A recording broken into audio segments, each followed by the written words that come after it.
ಇನ್ನು ಭೂ ಕಬಳಿಕೆದಾರರಿಗೆ ಸಾಗರ ತಹಶೀಲ್ದಾರ್ ಖಡಕ್ ವಾರ್ನಿಂಗ್ ಅನ್ನು ಕೊಟ್ಟಿದ್ದಾರೆ. ಯಾಕೆ? ಶಿವಮೊಗ್ಗ ಜಿಲ್ಲೆ ಸಾಗರ ತಾಲೂಕಿನಲ್ಲಿ ಒತ್ತುವರಿ ಮಾಡಿದ್ರೆ ಕ್ರಮ ಕೈಗೊಳ್ಳಲಾಗುತ್ತೆ ಅಂತ ತಹಶೀಲ್ದಾರ್ ಎಚ್ಚರಿಕೆಯನ್ನು ಕೊಟ್ಟಿದ್ದಾರೆ. ಸರ್ಕಾರಿ ಜಮೀನು ಒತ್ತುವರಿ ತೆರವುಗೊಳಿಸಿದ ಅಧಿಕಾರಿ ಅಕ್ರಮವಾಗಿ ಹಾಕಿದ್ದ ಬೇಲಿಯನ್ನ ತಹಶೀಲ್ದಾರ್ ತೆರವುಗೊಳಿಸಿದ್ದಾರೆ. ತಾಳಗುಪ್ಪ ಹೋಬಳಿಯ ಕೆಜಿ ಕೊಪ್ಪದಲ್ಲಿ ಈ ರೀತಿಯ ಒಂದು ಒತ್ತುವರಿ ತೆರವು ಕಾರ್ಯಾಚರಣೆ ನಡೆಯಿತು.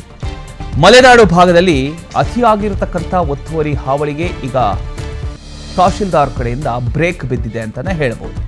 ಸರ್ಕಾರಿ ಭೂಮಿ ಒತ್ತುವರಿ ಸಹಿಸೋದಿಲ್ಲ ಅಂತ ತಹಶೀಲ್ದಾರ್ ಪ್ರತಿಭಾ ಅವರು ಹೇಳಿದ್ದಾರೆ.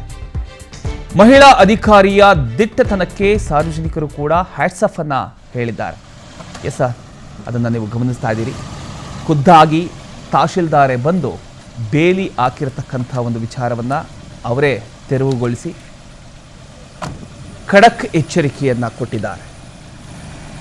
ಶಿವಮೊಗ್ಗ ಜಿಲ್ಲೆ ಸಾಗರದಲ್ಲಿ ನಡೆದಿರ್ತಕ್ಕಂಥ ಒಂದು ಘಟನೆ ಇದು.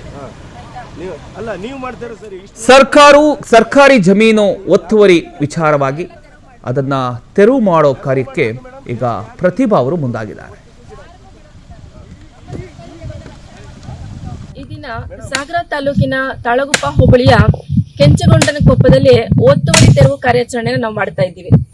ಈ ಸರ್ವೆ ನಂಬರ್ 24ರಲ್ಲಿ ಈ ಹಿಂದೆನೂ ಕೂಡ ಸಾಕಷ್ಟು ಬಾರಿ ಒತ್ತುವರಿ ನಡೆದಿದ್ದು, ಸಾಕಷ್ಟು ಬಾರಿ ನಾವು ತೆರವುಗೊಳಿಸಿದಂತಹದ್ದು ಕೂಡ ಆಗಿದೆ. ನಿನ್ನೆ ಮತ್ತೆ ಕೆಲವರು ದುಷ್ಕರ್ಮಿಗಳು ಈ ಒಂದು ಸರ್ಕಾರಿ ಜಮೀನನ್ನ ಕಬಳಿಸೋಕೋಸ್ಕರ ಮತ್ತೆ ಬೇಲಿಯನ್ನ ಹಾಕಿರೋದು ನಮ್ಮ ಗಮನಕ್ಕೆ ಬಂತು. ಆ ಕಾರಣದಿಂದಾಗಿ ನಾವು ಇವತ್ತು ಇಲ್ಲಿ ಬಂದು ತೆರವು ಕಾರ್ಯಾಚರಣೆಯನ್ನ ಮಾಡ್ತಾ ಇದ್ದೀವಿ.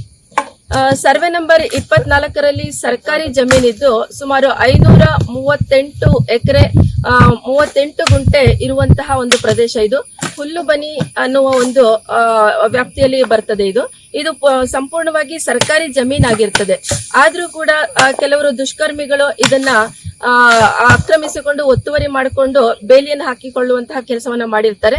ಅದನ್ನ ಇವತ್ತು ನಾವು ನಮ್ಮ ಸಿಬ್ಬಂದಿಗಳ ಜೊತೆ ಬಂದು ಈ ತೆರವು ಕಾರ್ಯಾಚರಣೆನ ಇವತ್ತು ಮಾಡ್ತಾ ಇದ್ದೀವಿ. ಈ ದಿನ ಸಾಗರ ತಾಲೂಕಿನ ತಾಳಗುಪ್ಪ ಹೋಬಳಿಯ ಕೆಂಚಗೊಂಡನ ಕೊಪ್ಪದಲ್ಲಿ ಒತ್ತುವರಿ ತೆರವು ಕಾರ್ಯಾಚರಣೆನ ನಾವು ಮಾಡ್ತಾ ಇದ್ದೀವಿ. ಈ ಸರ್ವೆ ನಂಬರ್ 24ರಲ್ಲಿ ಈ ಹಿಂದೆನೂ ಕೂಡ ಸಾಕಷ್ಟು ಬಾರಿ ಒತ್ತುವರಿ ನಡೆದಿದ್ದು, ಸಾಕಷ್ಟು ಬಾರಿ ನಾವು ತೆರವುಗೊಳಿಸಿದಂತಹದ್ದು ಕೂಡ ಆಗಿದೆ.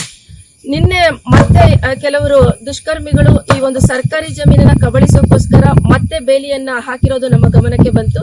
ಆ ಕಾರಣದಿಂದಾಗಿ ನಾವು ಇವತ್ತು ಇಲ್ಲಿ ಬಂದು ತೆರವು ಕಾರ್ಯಾಚರಣೆಯನ್ನ ಮಾಡ್ತಾ ಇದ್ದೀವಿ.